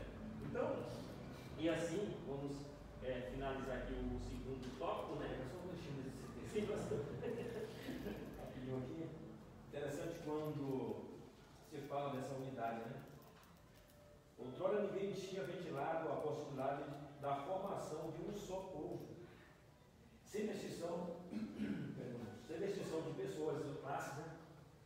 Interessante quando o Paulo coloca essa colocação, inclusive está no título da lição, né? O mistério da unidade revelada. Fala muito de mistério. E agora vamos mencionar de unidade, né? Essa temática de unidade aqui é interessante, porque eu vejo aquele próprio livro de Atos também, Atos capítulo 10, e o versículo 34 diz assim: e abrindo Pedro a boca disse: reconheço com verdade que Deus não faz acepção de pessoas. Depois de todo o discurso de Cornélio, quando traz a revelação do anjo, falou para ele, e a visão que o próprio Pedro teve, que Deus falou para ele não chamar de porque ele santificou, Pedro entendeu a visão, a revelação, que estava tratando dos gentios, porque Deus não faz acepção de pessoas. Pedro reconhece isso. E aqui entra essa revelação do plano, né? Que antes não era ventilado, essa possibilidade da formação de um só povo. Então, Deus não faz acepção de pessoas, seja judeus, seja gregos, seja quem for. Deus quer alcançar todos, a promessa vem para todos. E esse é o mistério revelado, que antes eles achavam que só eles, os judeus, seriam salvos. E descartavam a possibilidade dos gentios, até porque havia esse preconceito e essa barreira, que Pedro teve muita dificuldade de lá ministrar. E então o ministro ele vem aqui dos gentios para Cristo, e Paulo também entra, né, considerando o apóstolo dos gentios, né, até porque foi alcançado. Nós somos a igreja de Cristo, somos os gentios que fomos alcançados, porque estávamos fora da promessa. Se de fato fosse o alvo, o propósito, o objetivo, ficar só na promessa abraâmica, somente a raiz abraâmica, só os judeus fossem salvos, nós estaríamos perdidos. Mas Deus abre esse leque da revelação e da salvação para alcançar aqueles que estavam perdidos. Eu vim para buscar a Deus, e os judeus não me receberam, eram os judeus. Mas todos aqueles, somos nós, que o aceitaram, foi-lhes dado o poder e o privilégio e a honra de serem chamados filhos de Deus. Então isso é a igreja de Cristo. E interessante quando fala de unidade aqui, a palavra unidade, não fala só de exclusividade. Eu sou salvo e os outros são perdidos, ou sou eu estou direito. Quando fala de unidade, Cristo está falando especificamente aqui de unir, de união, o mesmo propósito, o mesmo alvo, o mesmo objetivo, porque quando nós entramos aqui, a lição está baseada em Efésios capítulo 3, mas eu gostaria de deixar aqui rapidinho aqui, Efésios capítulo 4, porque é o capítulo da unidade, e fala especificamente sobre essa temática, né? Capítulo 4 de Efésios diz assim: rogo-vos, pois, eu, um preso do Senhor. Uma vez mais Paulo fala, né? Um preso do Senhor, então é Cristo prisional, que andeis como é digno da vocação do que foste chamados, com toda a humildade e mansidão, com longanimidade, suportando-vos uns aos outros em amor. Aí entra aqui o verso 3, procurando guardar há um só corpo e um só Espírito, como também fostes chamados em uma só esperança da vossa vocação. Um só Senhor, uma só fé, um só batismo, um só Deus e Pai de todos, o qual é sobre todos e por todos e em todos. Louvado seja o nome do Senhor. Agora estamos falando de mistério e também dentro nesse cenário de unidade, né? Nós estamos aqui em unidade nessa manhã, unidos aqui um só propósito, um objetivo para trazer essa lição, para ministrar os vossos corações que estão aí do outro lado assistindo essa transmissão. Interessante que você fala de unidade, fala de força, fala de algo, fala de foco, fala de objetivo. Eu gosto de deixar um texto aqui, no finalzinho aqui, Eclesiastes, né? O grande pensador, o sábio Salomão, nos traz aqui uma ilustração, uma reflexão, um conselho. Nos traz um conselho aqui. Capítulo 4, verso 9 diz assim: melhor é serem dois do que um, porque tem melhor paga ou recompensa do seu trabalho. Dois no mesmo propósito. Melhor que seja dois aqui. E detalhe, quando eu falo de dois, mas é um só propósito, aí fala de unidade. E aí entra o verso 10: porque se um cair, o outro levanta o seu companheiro, mas aí do que estiver só, pois caindo não haverá outro que o levante. Então, fala desse alvo, né? Dessa unidade, de ajudar um ao outro. Então, se um cair, o outro vai lá e levanta, porque tem a mesma visão. Isso é unidade, não exclusividade, mas unidade. Também, se dois dormirem juntos, se aquentarão, mas um só como se esquentará. Mas um cobertor muito grosso, né? Muito forte. Mas aqui fala de unidade que entra em relação tanto com a igreja quanto fala do matrimônio também, a unidade do matrimônio. Aí deixa esse conselho, essa ilustração, essa reflexão para nós, falando de unidade. É bom que esteja gosto, porque se o carinho levanta, se eu estiver com frio, o outro aquece. Mas entra aqui mais, e fechando aqui essa reflexão. Também se dois, melhor, verso 12: e se alguém quiser prevalecer contra um, os dois lhe resistirão. E o cordão de 3 dobras não se quebra tão depressa. Então é fácil quebrar o cordão de uma dobra só. Mas se você colocar 2 dobras ou 3 dobras, ou aqui 5 dobras, já fica mais difícil. Porque são alguns cordões, mas estão unidos em um só propósito. Isso é unidade. Amém. Louvado seja Deus. O assunto é bom, né? Discussão assim, sobre esse assunto é muito bom. E aqui dentro, se nós tivéssemos muito mais tempo, né? Nós podemos esmiuçar mais, né? Mas infelizmente nós temos o horário e vamos correr aqui, porque está findando aqui o horário. Mas ainda temos aqui um terceiro tópico que vai falar justamente que Deus não foi surpreendido com o pecado, como o pecado no Éden, como o pastor Oséias ali já falou sobre isso, né? Deus não foi surpreendido. E aí entra o primeiro tópico aqui do terceiro ponto, que vai falar sobre as riquezas insondáveis de Cristo, né? E fala sobre o mistério agora revelado e anunciado, é considerado pelo apóstolo como riquezas insondáveis. Então, que riquezas insondáveis, né? Sobre a igreja de Deus agora, para anunciar, né, esse evangelho de Cristo. Aqui nós vamos ver exatamente sobre isso, sobre o anúncio do evangelho, que os apóstolos consideravam aqui riqueza, né, insondável de Cristo. Então, pastor Elias, fala um pouquinho para nós, pastor, sobre esse assunto, sobre as riquezas insondáveis de Cristo. Glória a Deus, né? O pastor Oséias ele falou algo interessante sobre a questão de Adão, né? Que Deus ele não foi pego de surpresa, né? Quando Deus coloca Adão no jardim para lavrar, cuidar, né, do jardim e para que ele não comesse do fruto da árvore do conhecimento. Aquele dia que ele comesse, certamente ele morreria. Então Adão vai lá, desobedece a Deus, né, juntamente com a sua esposa, por uma influência externa, e parece até que Deus, quando se manifesta, parece que Deus não sabe de nada, né? O nosso Deus é tremendo, né? Ele não está. Parece que Deus não sabia onde é que Adão estava, parece que Deus não sabia onde é que Adão tinha feito, mas na verdade, Deus já sabia de tudo. Deus não foi pego de surpresa.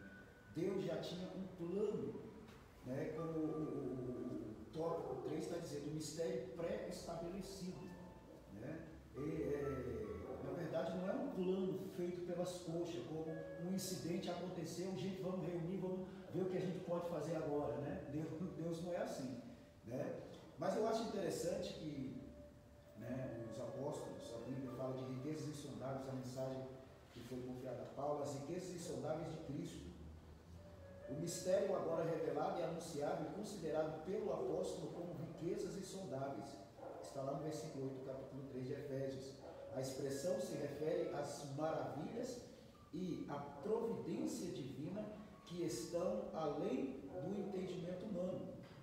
Para o apóstolo, compartilhar com os povos essas boas novas era algo imensurável, era algo extraordinário e maravilhoso. Aí fala do anúncio do Evangelho de Cristo, né? E pegando o versículo, pastor, hoje, a gente só vê pessoas que têm prazer de anunciar notícias ruins, né? De anunciar o caos. A gente está vivendo, e na verdade hoje a ideia é, tem mais ibope que anuncia o caos, né? Mas o apóstolo Paulo, ele tinha o prazer de anunciar coisas boas, né? Coisas extraordinárias. Lembrando, pastor, isso, que a Bíblia diz que os anjos quiseram anunciar esse evangelho. Tão imensurável que é dito aqui pelo apóstolo Paulo, tão imensurável, que os anjos queriam anunciar. Porém, foi delegado isso na igreja, né? Coisa maravilhosa. Dentro da cultura judaica, jamais os gentios aceitam a ideia que houve dificuldade. Inclusive, nos debates da primeira reunião ministerial em Atos 15, foi exatamente para discutir a aceitação dos gentios, né? E houve muito embate, inclusive uma das referências que eu usou sobre Cornélio, Pedro fala, né? Que a participação de Pedro na reunião foi muito importante, porque Pedro, ele remonta a experiência que ele viveu com Cornélio. Ele falou da visão, falou, né, do batismo com o Espírito Santo, né? Então, assim, é interessante. E era algo maravilhoso, até para nós hoje. Hoje passou-se mais de 2000 anos, mas a magnitude do que aconteceu, ou do que estava acontecendo ali nos primórdios da igreja, era algo extraordinário. Imagina se nós estivéssemos lá, nós gentios, fora da promessa, né? Alguém chega para você e diz, ó, alguém no nosso pensamento assim, eu nunca vou poder participar porque eu estou de fora, não faço parte daquela coisa, mas alguém vem e te traz uma boa notícia. Não, as portas estão abertas para você. Você também agora se tornou participante em Cristo da promessa. Então isso é uma alegria extraordinária. Isso aqui é uma alegria extraordinária. E Paulo fala que as riquezas insondáveis de Cristo. A mensagem da qual ele foi incluído consistia em ministrar a todos a perfeição e a preciosidade do mistério que estiver oculto, né? Proclamar que essas dádivas foram projetadas desde a eternidade, sendo livremente concedida aos homens por meio de Cristo. Fala no versículo 4 do capítulo 2,16. Tudo abrange o beneplácito da vontade divina, que articulou o plano, o conteúdo desse plano e a pessoa de Cristo que executou o plano pré-estabelecido por Deus. Então nós entendemos o seguinte, né? Que quando Jesus ele derrubou a parede da separação dos dois povos, ele fez né? Por mais difícil que fosse ali nos primórdios da igreja, mas esse foi um projeto, né, que foi construído por Deus desde a antiguidade, até mesmo porque geneticamente falando, todo ser humano veio de um só, de Adão. Isso já foi descoberto pela ciência através, né, do DNA. Então Deus, ele vê o ser humano como criatura, independente da raça, de credo, religião ou qualquer outra coisa. E é por isso que a palavra do Senhor diz que o Evangelho ele tem que ser pregado a todos.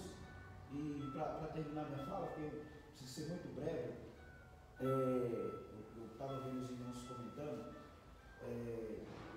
sobre a questão da aceitação, né? A questão da aceitação ela tem que ser diferenciada em dois sentidos, né? Deus, ele aceita a todos. Deus, ele aceita a todos. Inclusive, Isaías capítulo capítulo 59, fala do ano aceitável. Inclusive é um termo que a gente usa sobre a questão de aceitar Jesus, né? É assim, é um termo que a gente entende, com certeza, né? Quando fala sobre linguagem, é um termo que a gente entende. Só que na verdade não é o homem que aceita Deus, né? A gente está vivendo no ano aceitável do Senhor, em que Deus aceita as pessoas por meio de Cristo. Essa é a ideia, né? De que Deus aceita, não é o homem que aceita. O homem, na verdade, na sua condição, já está perdido. E o Evangelho mostra Deus em busca do homem, não o homem em busca de Deus, né? Deus está no mundo em Cristo reconciliando as pessoas consigo mesmo. Essa é a ideia, né? Então, o que acontece? Em relação à questão da aceitação, ela é algo extraordinário, porque Deus aceita a prostituta, o drogado, se fosse pelo outro, pastor, nem aqui eu estava, né? Porque é interessante que o homem julga o outro pelo seu comportamento. Então, se um homem é ladrão, morte.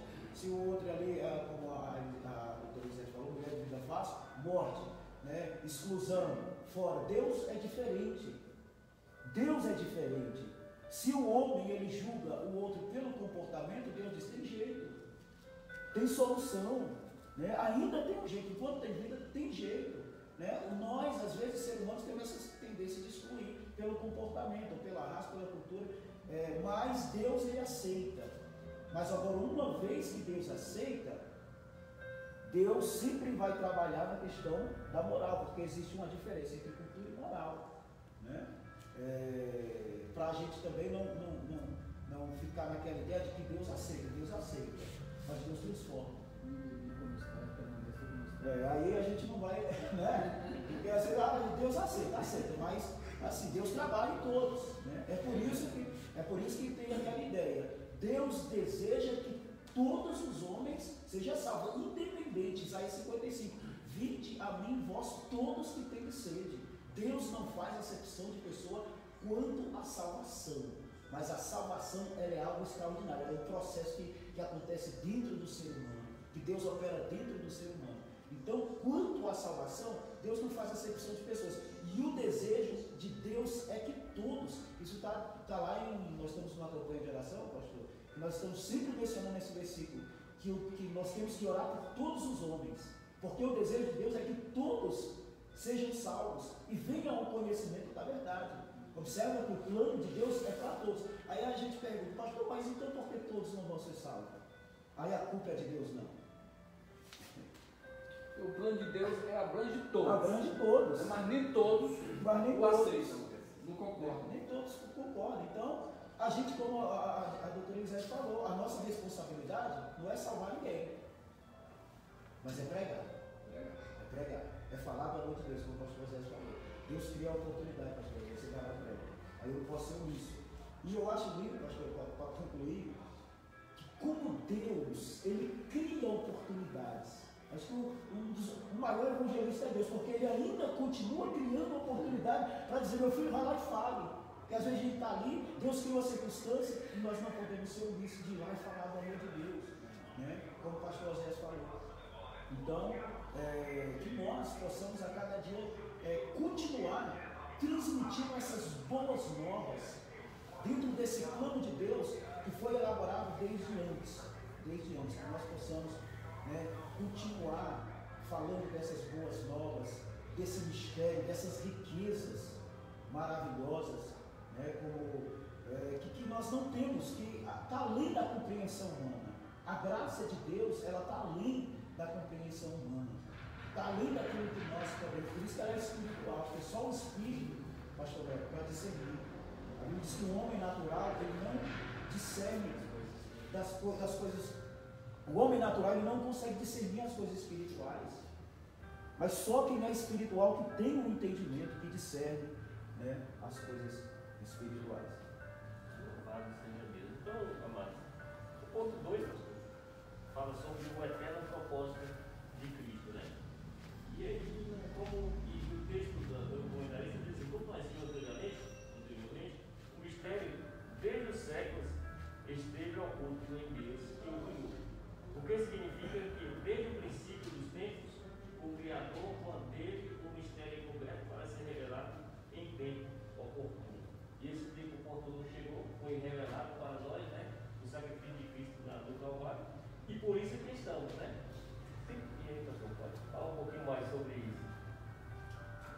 interessante que o texto aqui, que continuando a leitura aqui onde o senhor falou, fala assim: e diga que Deus sempre esteve no controle de sua criação. Isso é interessante.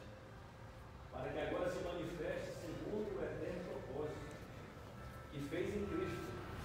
Assim o plano da salvação que abrange o mistério da igreja, né, que já foi revelado.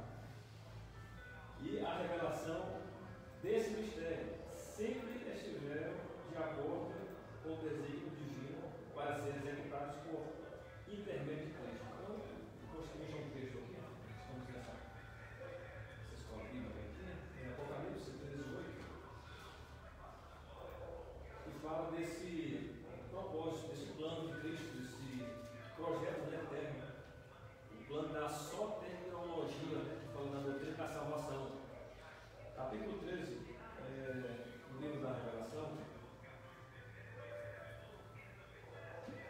versículo 8, diz assim a palavra do Senhor: e adoraram a todos os que habitam sobre a terra, e esses cujos nomes não estão escritos no livro da vida do Cordeiro, que foi morto antes ou desde a fundação do mundo. Melhor, outra tradução que fala antes, esse que fala desde a fundação do mundo. Esse texto fala sobre a peixe subir do mar, né? Na parte escatológica. Mas o texto que pegamos aqui, essa parte desse versículo, que fala do Cordeiro morto desde a fundação do mundo. Você pega só esse texto do propósito que Deus não foi pelo seu poder.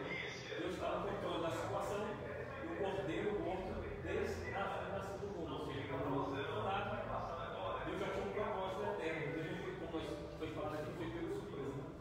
Deus estava tendo, e está tendo, quer dizer, o controle da situação. Deus tem o controle da situação em suas mãos.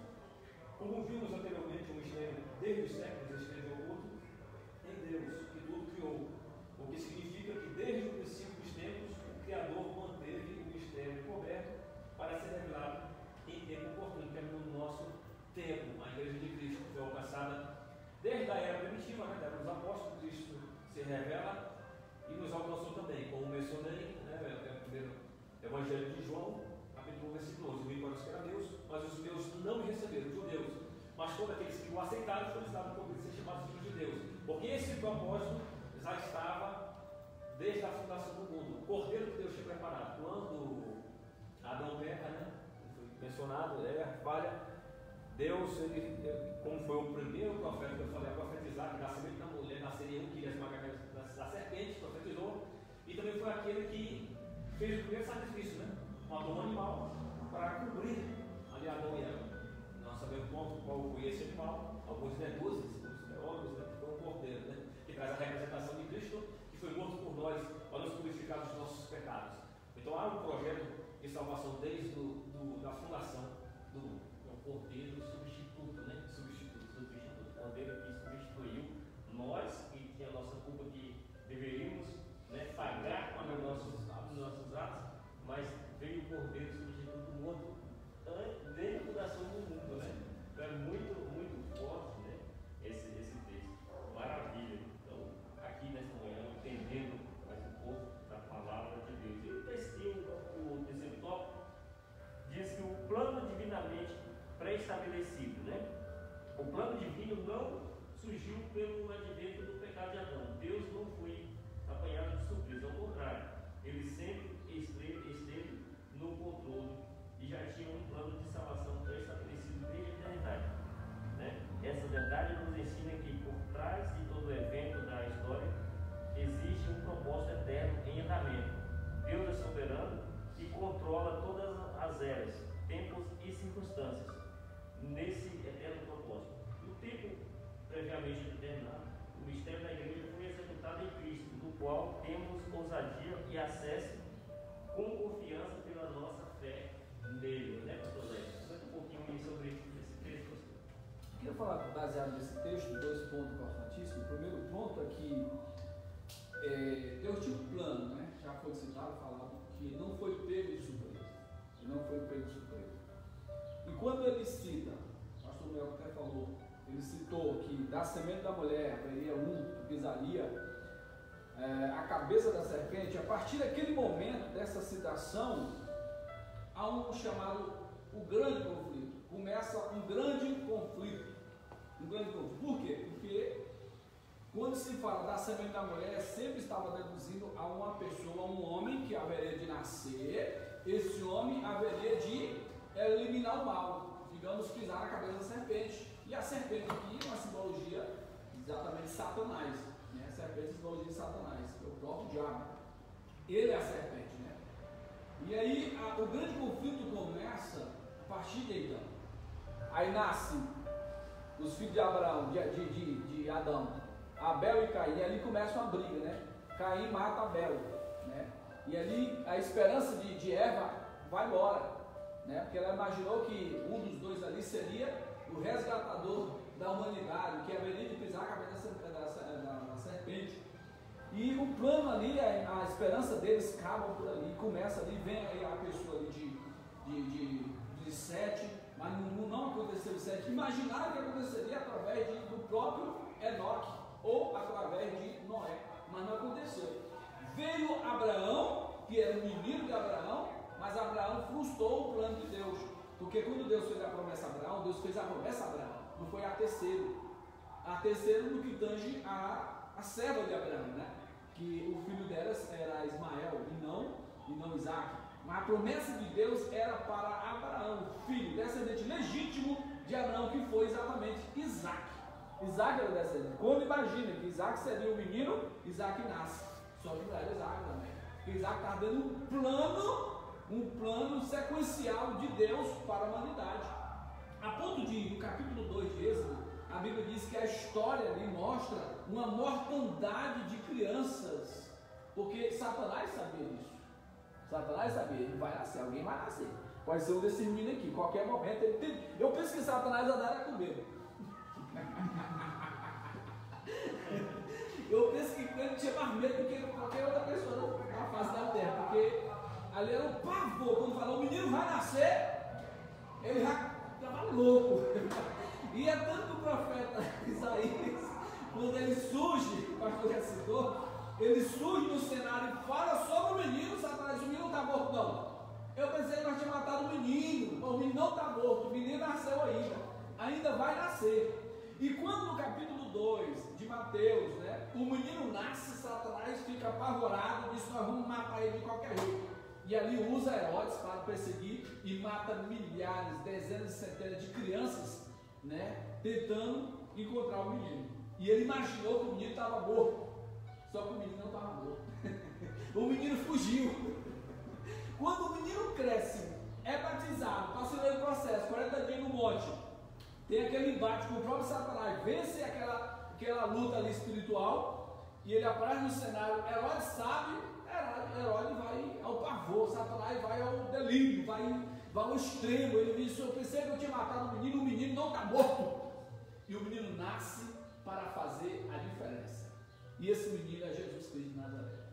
Jesus, né, por si só, o nome dele é Filho, o nome de Jesus quer dizer Salvador do seu povo, né? Salvador do seu povo. Começa aqui o plano de Deus. E o plano da execução começou em Cristo Jesus. Eu acho lindo, pastor, outro ponto importante, presbítero Nex, pastor Elias, pastor Melisete, é que Paulo explica no capítulo 11 de Romanos, versículo 25.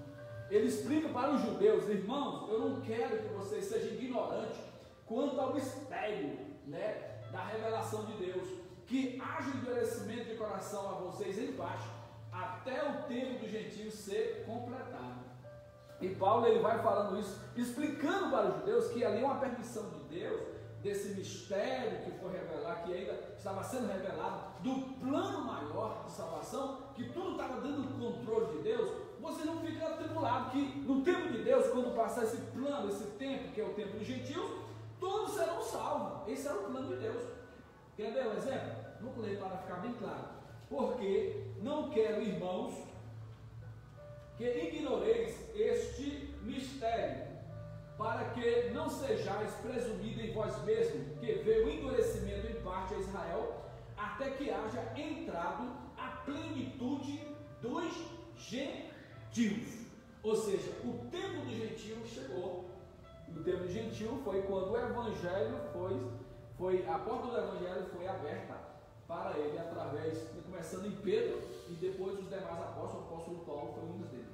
E o termo do gentil, claro que os estudiosos dizem que começa ali, já começou ali em Babilônia, na verdade, no cativeiro. O termo do gentil começou no cativeiro e vai até no final da grande tribulação, que é o tempo do gentil, ou seja, um tempo de salvação que Deus abriu, a porta da salvação que Deus abriu para os demais, aqueles que não tinham, porque tudo isso está dentro do plano de Deus, e Deus está no controle. Um exemplo de controle de Deus: as pessoas estão apavoradas hoje da pandemia. Deus não está no controle, Deus está no controle. E por que está acontecendo? Porque isso é um plano de Deus. E interpreta-se também na Bíblia como um julgamento de Deus. Capítulo 21 de Lucas mostra ali como sinal da volta de Cristo, ou sinais da vida de Cristo, né? A epidemia ou a pandemia, né, se representa ali sinal da vinda de Cristo. Então está dentro do plano, dentro do controle de Deus. E prepare-se que Deus está julgando famílias, julgando nações, julgando estados, julgando governantes, quem quer que seja. Deus está julgando. Isso é fato irrefutável. Por que então? Porque está dentro de um plano, de um controle. Assim como a salvação dos homens está dentro do plano de Deus, também esse caos está dentro do controle de Deus. Deus não perdeu o controle do presidente Nelson. Amém. Louvado seja Deus. Então, amados, estamos chegando no final dessa live, né?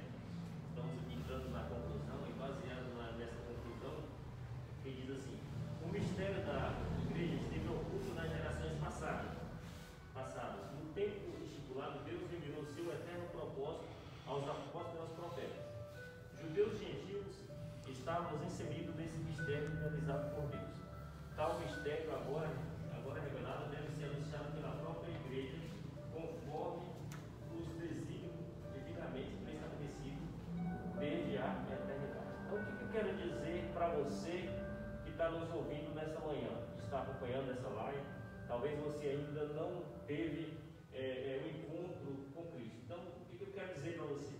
Eu quero dizer para você nessa manhã que você está inserido nesse plano de Deus, né? Você que ainda talvez acha que você não faz parte, que você não tem jeito, de maneira alguma. Deus uniu o gentio, o judeu.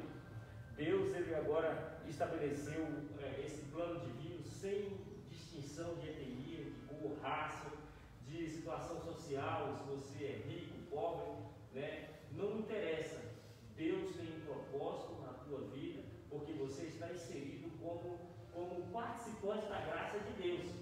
Então a graça de Deus chegou também para você, né? Não importa a situação que você se encontra, não importa nada disso, mas Deus quer você fazendo parte deste mistério, né? Que é a igreja dele, para a honra e glória do Senhor Jesus. E aqui nós vamos finalizar, né, essa live. Nós já passamos até um pouquinho do nosso horário, né?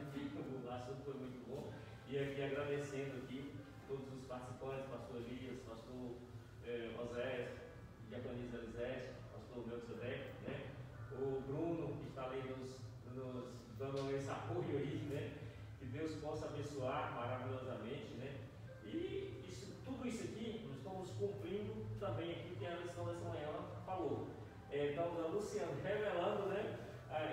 Assim como nós fomos revelados como igreja do Senhor, nós agora estamos anunciando, né? Aquilo que nós devemos fazer conforme os planos divinos desde a fundação do mundo. Então, é isso que nós estamos fazendo aqui, executando o ímpeto do Senhor. E acredito que essa mensagem chega até você, assistam, né? Aí, e pensem bastante no que foi falado, foi muito texto aqui que foi divulgado nesta manhã, e que Deus possa abençoar a sua vida, abençoar nossas vidas, em nome de Jesus. Então vamos estar orando, pastor Melquisedeque, fazendo aí o término desta live, e agradecendo a todos, agradecendo a você que nos assistiu, que ficou conosco, né? Que Deus possa abençoar a todos. Glória a Deus. Vamos ficar aqui, a gente orar, agradecer a Deus, Deus abençoe o Bruno, Deus abençoe o pastor Elias, o pastor Azés, o pastor Nexo, a diaconisa Elisete. Vamos estar orando, agradecendo a Deus. Deixa eu fazer um texto aqui para finalizar, só apenas ler, porque eu falei que o Antigo Testamento aponta para o Novo, né? As profecias se cumprem em Cristo, como profeta messiânico. Eu citei alguns versos e cito até não só o nascimento de Cristo, mas até a morte de Cristo e o reino milenar. Né? Quando ele fala assim, no 53, né, que ele foi moído pelas nossas transgressões, e o castigo que nos traz a paz estava sobre ele, e pelas suas pisaduras fomos sarados. Então vamos entender e compreender que ali traz a revelação até da morte de Cristo. Depois ele fala sobre o reino milenar e inúmeras profecias que se cumpriram. Portanto, eu vou deixar um mistério aqui. Deixar aqui um texto que fala sobre o mistério. Para finalizar, porque já que os mistérios do Antigo Testamento se cumpriram no Novo, o Antigo Testamento aponta para Cristo. Cristo se manifesta nos Evangelhos, o Evangelho fala da manifestação de Cristo, e as epístolas traz um relato, a explanação de Cristo, daquilo que ele falou e deixou e anunciou para nós, que é uma promessa. Diz assim, Paulo deixando em 1 Coríntios 15, a partir do verso de número, acho que é isso mesmo, verso 52. No momento, no abrir e fechar de olhos, ante a última trombeta, porque a trombeta soará, os mortos ressuscitarão incorruptíveis, e nós seremos transformados. Vou para o 51. O 51 está aqui o mistério aqui. A vista já não está ajudando muito. Essas letras pequenas. 51. Eis aqui vos digo o mistério. É Paulo diz esse mistério. Eis aqui vos digo esse mistério. Na verdade, todos dormiremos, mas todos seremos transformados. Então, Paulo fala sobre esse mistério. Quando os profetas apontam para Cristo e Cristo vem, se cumpre tudo, significa que esse mistério que Paulo está falando também vai ser desvendado, vai ser revelado e vai se cumprir. Eis que eu vos digo o mistério, na verdade nem todos dormiremos, mas todos seremos transformados, no momento do abrir e fechar de olhos, ante a última trombeta, porque a trombeta zoará, e os mortos ressuscitarão incorruptíveis, e nós seremos transformados, porque convém que isto que é corruptível se revista da incorruptibilidade, e isto que é mortal se revista da imortalidade. E quando isto que é corruptível se revestir da incorruptibilidade, e isto que é mortal se revestir da imortalidade, então cumprir-se a palavra que está escrita: tragada foi a morte na vitória. Onde está, ó inferno, teu aguilhão? Onde está, ó morte, a tua vitória? O aguilhão da morte é o pecado, e a força do pecado é a lei. Mas graças a Deus que nos dá a vitória por nosso Senhor Jesus Cristo. Glória a Deus. Vamos orar em nome de Jesus. Pai Celestial, nós te louvamos, nós te glorificamos por essa oportunidade, por esse privilégio de estarmos na tua casa, na tua presença, lendo a tua palavra, estudando a tua palavra, transmitindo a mesma para os ouvintes que estão do outro lado, Deus. Nós não sabemos o alcance dessa transmissão nesta manhã. São vidas que foram alcançadas, corações de perto e de longe, e outras que irão assistir. Que o Senhor venha mover, que o Senhor venha tocar, que o Senhor venha salvar, que o Senhor venha libertar, que o Senhor venha transformar, e que o Senhor venha desvendar, ó Deus, esses mistérios ainda que estão ocultos para alguns que não entendem, que seja desvendado, que o véu seja tirado, que eles possam entender o teu recado, a tua palavra, e que o Senhor venha nos preparar, ó Deus, para esse mistério que há de ser revelado, como diz a tua palavra. Paulo disse que é sobre o arrebatamento da igreja, que o Senhor está próximo de vir nos buscar, nos prepara, nos guarda, nos livre todo mal, repreende esta pandemia, este mal do nosso Brasil, ó Pai, pelo poder do nome de Jesus, o nome que está acima de todo nome. Abençoa cada lar, cada família, em nome de Jesus.